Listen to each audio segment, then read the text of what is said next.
That handsome guy lives on the corner of First and Football, and I love talking football 9 Sundays away from the start of the season. Patty Mahomes admits that he does think about his legacy, guys. Quote, I think you have to think about that in order to have no regrets when your career's all over, and evaluate every day how you can become better, how you can maximize every single day, and then, yes, whenever your career's done, you have no regrets. Here's the reality. He's got 2 Super Bowl wins, right? Mm-hmm. So modern era, you're talking about, Peyton and Roethlisberger and Eli and, dare I say, John Elway and Bubby Brister? I think Brister's got 2 also, doesn't he? But when you get to 3 modern era, it's a very short list of Troy Aikman and Steve Young. Modern era. Obviously, you can go back to George Bland and Len Dawson, who have 3 as well. And now you're in rarefied air. There's no doubt if I polled 1,000 football fans coast to coast who aren't even Chiefs fans, do you think Mahomes is going to get another one? I think you have 1,000 people say, yeah. The question is how many, right?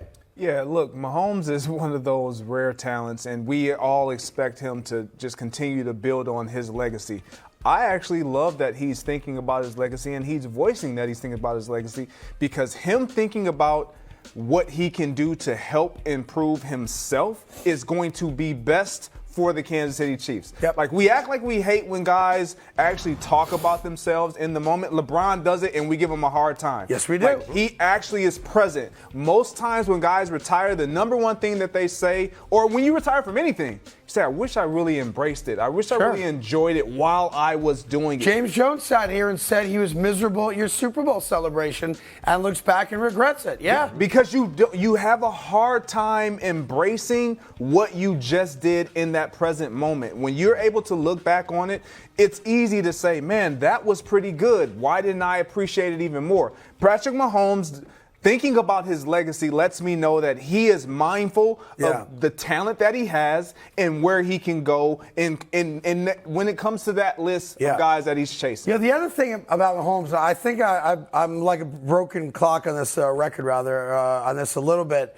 is that his greatness, I think, has dictated a lack of off-season moves that I don't think are beneficial to long-term dynasty success, 4, 5, 6, 7 championships like Brady. I've witnessed this with that guy. That's right. In the Green Bay Packers. Aaron Rodgers was so good.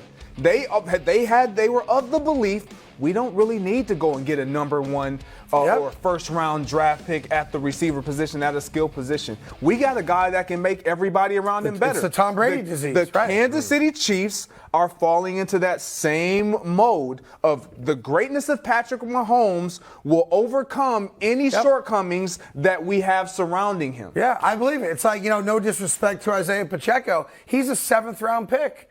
And I keep talking about Dalvin Cook, DeAndre Hopkins, guys who make so much sense to be put into that offense to keep the train rolling. But I think because it's still Andy Reid on the sideline and it's Pat Mahomes at quarterback, what you witnessed with your own 2 eyes with Aaron Rodgers, what we all witnessed New England do, and how they traded pieces like it was nothing, just figuring, who's this Julian Edelman kid? Who's Wes Welker? Yeah. Oh, we got Tom Brady. We'll figure it out. I think sometimes we do that to our own detriment. Some teams do. And look, Kansas City obviously is going to be a great team. They're going to be a playoff team. They have a really good defense, blah, blah, blah. But they don't improve themselves talent-wise at the level you'd expect them to. And what's strange about that, it's not just offensively. It's even defensively you find yourself in that mode because, we can score. Patrick Mahomes is going to get the ball in the end zone. Right. We don't really need to go and acquire and have to pay this guy X amount of dollars just to improve our defense. Patrick Mahomes will outscore them, and our offense will get it done. Well, Troy Aikman, Steve Young, and we'll see where he goes from there. Second in football, my main guy, Garrett Wilson, said in a limited amount of time this summer, he and Aaron Rodgers and the rest of the guys on the New York Jets roster were able to build a great connection. And your big question was, is Aaron going to be committed to physically being there? Not just practice, but in the community, going out with the guys, eating dinner, bowling, lunch, going to concerts, all that stuff, which does make a difference. And look, Garrett Wilson's only had 1 year as a pro.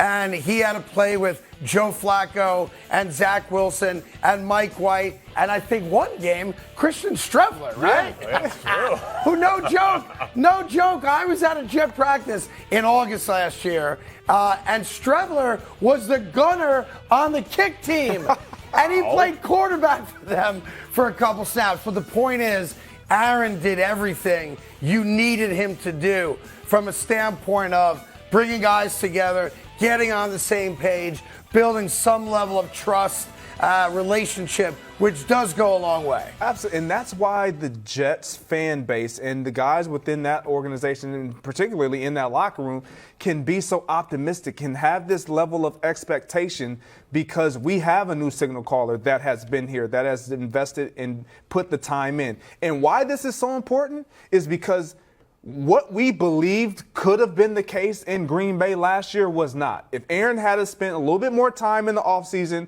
with the young guys, Romeo Doubs, Might have changed the start of the season. It might have changed their outcome. Yeah. And now we're seeing that, and it matters because Aaron gets the one of the reasons why we were so successful, or any quarterback and receiver duo is so successful, is because a quarterback knows the tendencies of a receiver. Once you've been around him, once you've seen him, you heard Garrett Wilson talk about spending time. I get to see how he reads defenses. I get to spend time in the film study room. It matters because now I can look at you and we see something, and now we can give each other a look, and we know we're on the same page. And look, when you called me last night and said you think the Jets will have a top 3 offense in all football this year, God. I was like, that made my night. Like, I went to bed. I didn't even wake up once to go to the bathroom because you said that to me. And you believe that. I didn't say that. Let's get that clear. The end. Must have been AI then. They could have it's not out of the realm of imagination. Like, it's a realistic thing that they could have a top 5 offense. I'll take it. I'll take top 5 right now. I won't ask for anything more than that. Top 5 offense, top 5 defense. See you in Vegas first Sunday in February. Except I'm banned from Las Vegas. Slow down, Darvingham. What happened? Slow down. Hey there. Thank you so much for watching The Carton Show. You can subscribe right here to get all the latest bits and segments from the show. And by the way, while you're at it, we have a lot of great shows on FS1, so check them out too.